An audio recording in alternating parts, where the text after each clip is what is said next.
بسم اللہ الرحمن الرحیم۔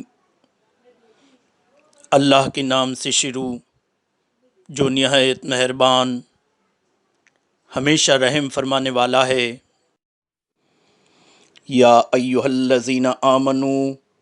لا تقربوا الصلاة وانتم سکارى حتى تعلموا ما تقولون ولا جنوبا الا عابري سبیل حتى تغتسلوا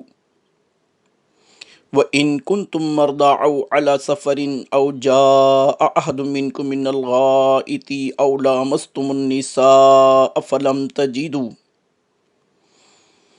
تَجِدُوا مَاءً فَتَيَمَّمُوا صَعِيدًا طَيِّبًا فَامْسَحُوا بِوُجُوهِكُمْ وَأَيْدِيكُمْ إِنَّ اللَّهَ كَانَ عَفُوًّا غَفُورًا۔ اے ایمان والو، تم نشے کی حالت میں نماز کے قریب مت جاؤ یہاں تک کہ تم وہ بات سمجھنے لگو جو کہتے ہو، اور نہ حالت جنابت میں نماز کے قریب جاؤ تاآں کہ تم غسل کر لو، سوائے اس کے کہ تم سفر میں راستہ طے کر رہے ہو، اور اگر تم بیمار ہو یا سفر میں ہو، یا تم میں سے کوئی قضائے حاجت سے لوٹے، یا تم نے اپنی عورتوں سے مباشرت کی ہو، پھر تم پانی نہ پا سکو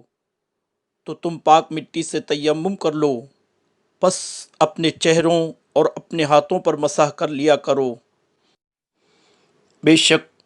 اللہ معاف فرمانے بہت بخشنے والا ہے۔ جزاک اللہ خیر۔